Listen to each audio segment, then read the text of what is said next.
Concluido el debate, tiene la palabra la presidenta del Consejo de Ministros, señora Mercedes Arauz Fernández.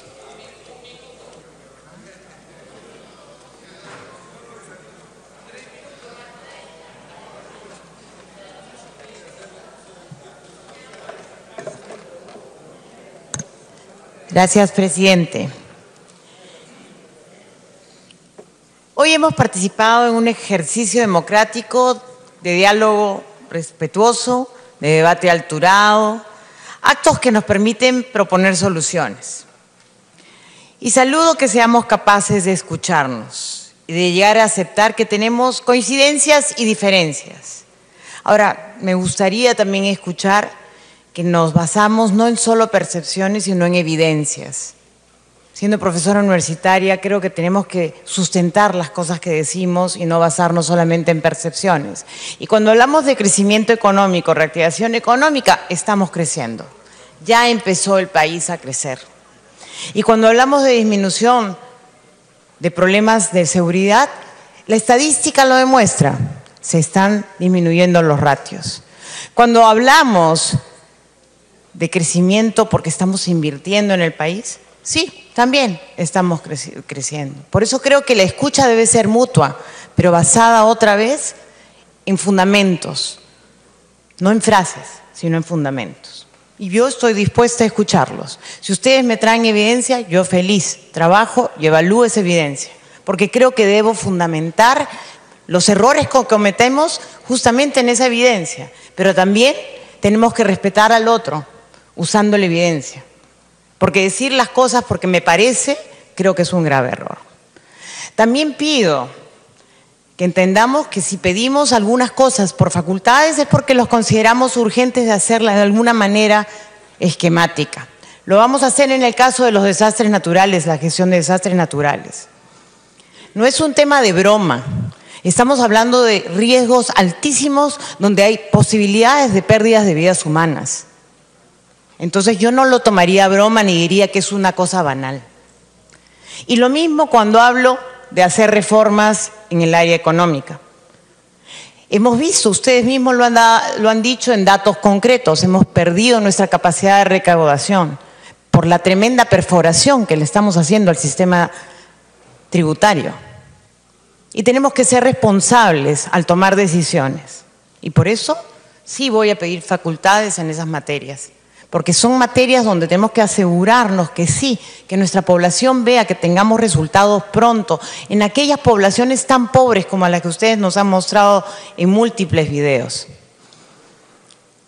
Es cierto, tenemos que atender a esas poblaciones, pero no permitir que sean el terreno de narcotraficantes o de otros tipos de delincuentes. Sí queremos que esas escuelas se hagan y tenemos que cambiar el PRONIET. No podemos tener un PRONIET que no esté trabajando con las áreas como deben ser trabajadas en las diferentes municipalidades. Pero tenemos que trabajar juntos y en serio. Y este llamado que hago realmente es trabajar basándonos en esas necesidades que tiene la población. Esa es nuestra revolución social. Trabajar realmente pensando en la gente. Y ahí es que estamos trabajando juntos. Esa es mi invitación. Mi invitación a que sigamos colaborando y agradezco el ofrecimiento de esa colaboración. Tengo muchos amigos acá. La experiencia del año pasado ha sido muy valiosa para mí y agradezco enormemente que podamos seguir debatiendo, seguir teniendo coincidencias y divergencias, porque las tenemos, ideológicas algunas, otras de miradas diferentes, otras de aproximación, otras de cómo llegamos, pero podemos trabajar juntos. Y eso hace posible nuestro país. Quiero mencionar algunas cosas que se han preguntado aquí, aunque otras, señor presidente, voy a hacérselas llegar por escrito para poder cumplir con los tiempos. Sé que ya es bastante tarde y quiero que podamos avanzar a tiempo. En el tema del BRAEN y la lucha contra el narcotráfico y el terrorismo, tenemos, igual que ustedes, este tema como prioridad. Es falso que no tengamos una mirada prioritaria y que estamos tomándolo solamente de una mirada militar. Pero sí agradezco, y agradezco profundamente el esfuerzo que están haciendo policías y militares en estos momentos, que han tomado en los últimos meses un trabajo inmenso, con sacrificios de vidas humanas, de nuestras Fuerzas Armadas y Policiales, que nos han defendido profundamente frente a narcotraficantes y terroristas. Y hay que honrarlos, porque se han hecho un trabajo enorme en esa lucha para pacificar esa región, no militarizarla, pacificarla. ¿Para qué? Para que podamos entrar y hacer las obras que tenemos que hacer. Esa carretera a San Francisco que la necesitamos urgentemente, esas vías rurales que las necesitamos urgentemente. Tenemos que tener una región pacificada y ellos son los héroes que están trabajando por nosotros primero. Y son los primeros que se ponen con su pala y su lampa a trabajar para poder abrir esas trochas y esos caminos. Y hay que rendirles el honor. Y tenemos una estrategia integral que trata de recuperar esas tierras otra vez para actividades lícitas. Y por eso tenemos que entrar a hacerlo, con programas completos en manejo de los recursos para poder hacer posible que la roya no los ataque, que se puedan usar las frutas que se producen ahí, como los cítricos, las papayas y diferentes lugares. No solamente en la zona del Brain, tenemos el mismo problema en Madre de Dios, donde también tenemos actividades ilícitas que nos hacen un tremendo daño. Y a los agricultores y a los productores de castaña no los dejamos trabajar con libertad. Tenemos que hacer ejercicios bien fuertes de lucha contra estas actividades ilícitas que afectan a nuestra población. Y eso implica, sí, trabajo para poder entrar con estrategias integrales y multidimensionales, como suelen llamarse en términos más técnicos. Quiero también hablar del esfuerzo que estamos haciendo para poder atender adecuadamente a nuestras poblaciones en las zonas amazónicas que han sido afectadas por estos tremendos derrames de años de descuido. Definitivamente sí estamos presentes ahí, en un diálogo permanente con las 4 cuencas, estamos hablando con todas las entidades. ¿Por qué? Porque conmemoramos además el día de ayer, el 12, porque ya estamos 13, el Día de los Pueblos Originarios y del Diálogo Intercultural.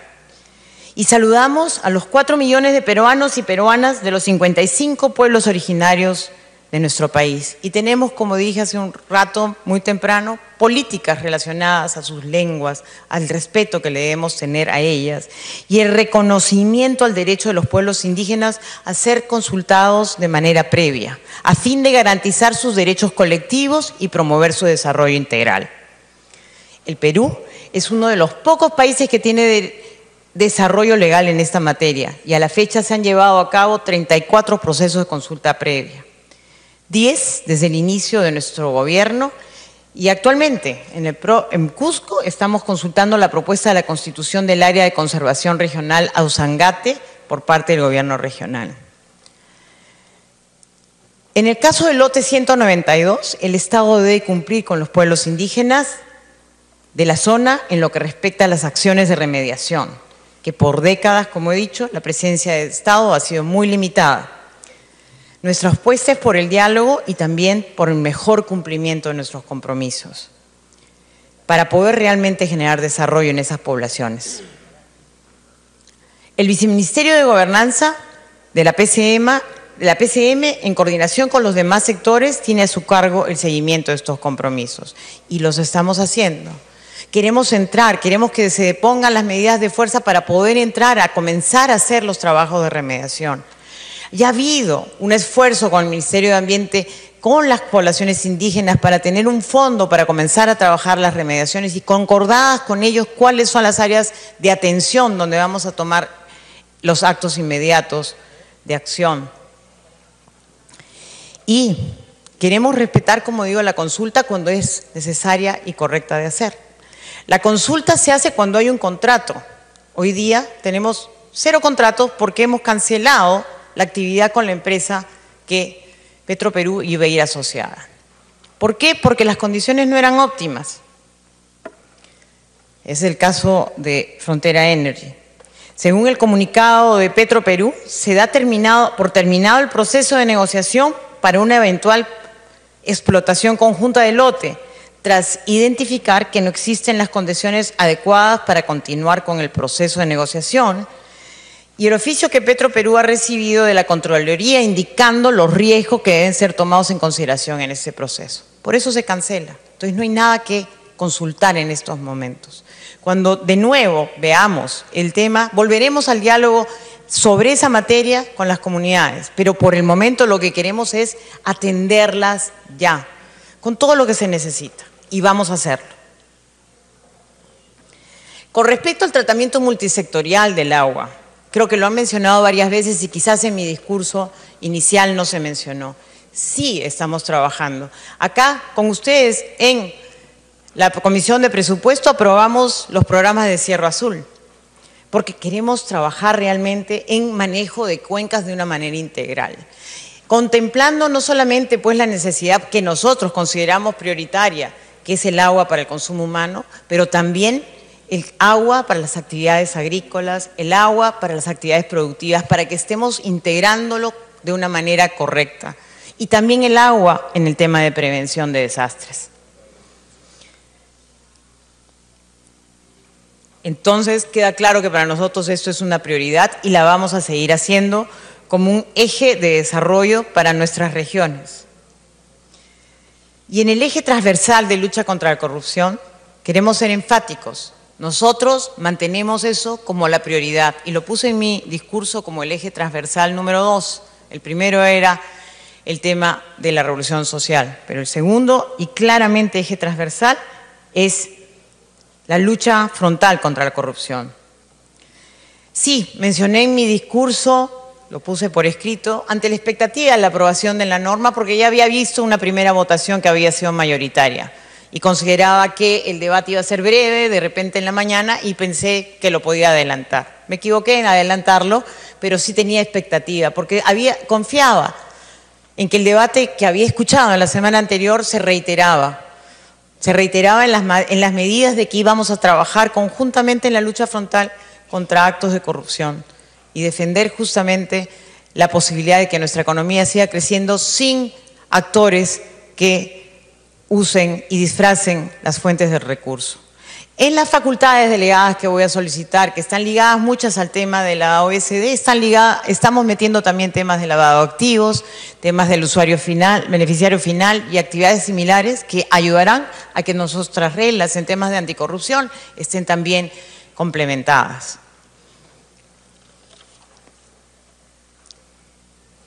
Queremos seguir trabajando en aquellas cosas que logramos con la delegación de facultades, como ha sido el tener más medidas ligadas a la Autoridad Nacional de Transparencia, tener ejercicios hechos con el tema de la protección de denunciantes ante actos de corrupción. Ya le hemos dictado medidas en ese sentido. El empoderamiento del denunciante, la misma que se viene fortaleciendo gracias a la creación de oficinas de integridad al interior de las entidades públicas para la atención y la gestión de denuncias. Y dentro de lo que es la reconstrucción con cambios, también incluir en todos los contratos cláusulas anticorrupción. Y el acompañamiento de la Contraloría. La Contraloría ha venido hace 2 días, creo, a hacer una presentación acá al Congreso y nosotros apoyamos plenamente los proyectos de ley que va a presentar la Contraloría. La Contraloría quiere hacer una reforma integral, necesita recursos y nosotros nos hemos comprometido en apoyarlos y también requiere un cambio profundo en su ley orgánica para hacer una gestión de riesgos más moderna y adecuada. Y creemos que apoyándonos en el trabajo conjunto con la Contraloría podemos evitar los actos de corrupción en la medida en que trabajemos, como digo, mirando ese camino como un camino cierto. Lo mismo en asociaciones público-privadas. Nosotros no queremos que las asociaciones público-privadas sean una herramienta para engañar al pueblo. Lo que queremos sean asociaciones público-privadas que cumplan con la función de aliviar la carga financiera al Estado. Para eso son las asociaciones público-privadas. Evitar que los riesgos los cargue todo el Estado y trasladarle parte de los riesgos al empresario. Pero eso sí, evitando que se engañe a la población. Y por eso las cláusulas anticorrupción están presentes en estos contratos. Y lo que queremos es evitar, y eso lo estamos haciendo con los modelos que estamos trabajando, es que haya adendas que aprovechen escapatorias o engaños. Estamos tomando modelos claves, ¿no? Cláusulas anticorrupción, por ejemplo, que posibilitan que un contrato caduque en casos donde encontremos la corrupción y establezca penalidades en caso que se descubra un acto delictivo. También estamos estandarizando todos los contratos para evitar renegociaciones, como dije, adendas, y prohibiendo adendas dentro de los 3 primeros años de un contrato. En obras por impuestos también tenemos normas de estandarización y límites. Y en el tema de descentralización también quisiera referirme, que creo es un tema que ha sido central en la conversación. Creo que no solamente es un tema de presupuesto, es un tema de gestión. Veamos los problemas que hemos tenido en el caso de la reconstrucción.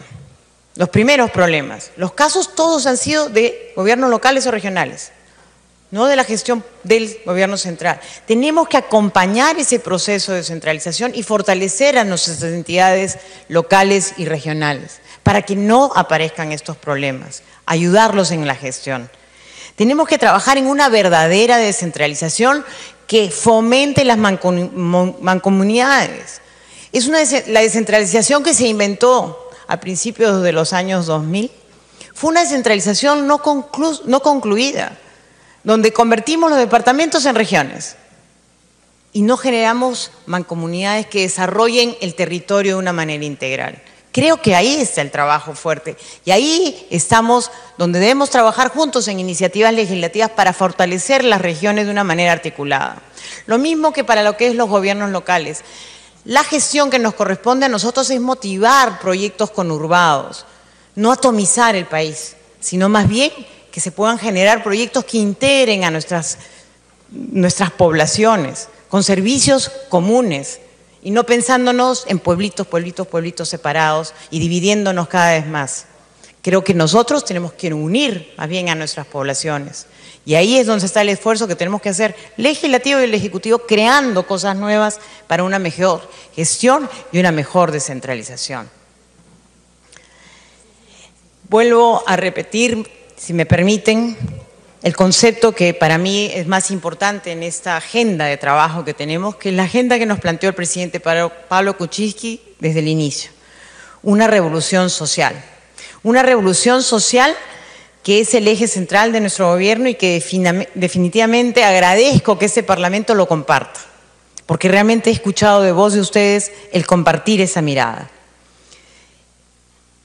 Es una mirada que significa atender realmente al ciudadano, empezar por ahí, crear ciudadanía haciendo que nuestras poblaciones no tengan diferencias de oportunidades, que no tengan diferencias de derechos.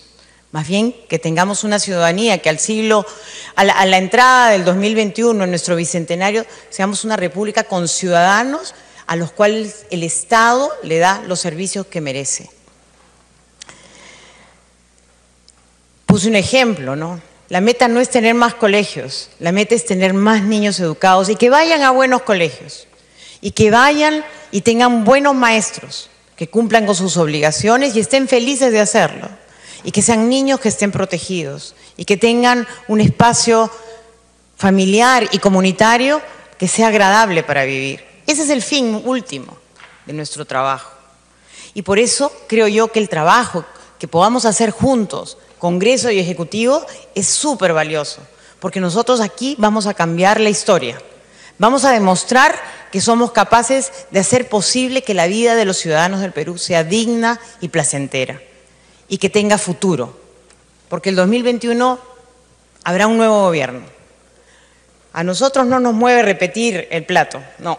A nosotros nos mueve lograr que el siguiente gobierno siga con una rueda de progreso en nuestra población. Eso es lo que esperamos, señor presidente.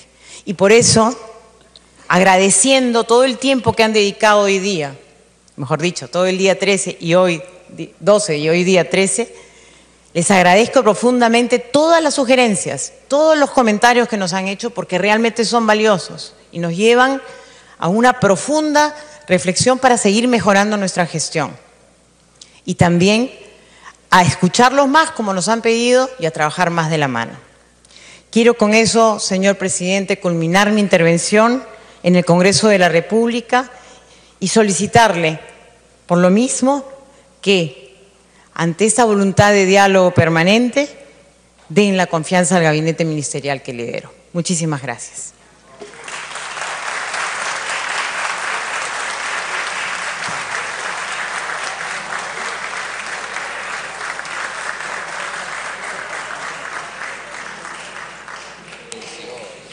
La presidencia y la mesa agradecen a la señora Mercedes Sarao Fernández, presidenta del Consejo de Ministros, y a los señores ministros de Estado por estar en esta sesión, y se les invita a abandonar la sala de sesiones cuando lo consideren conveniente. Se suspende la sesión por breve término.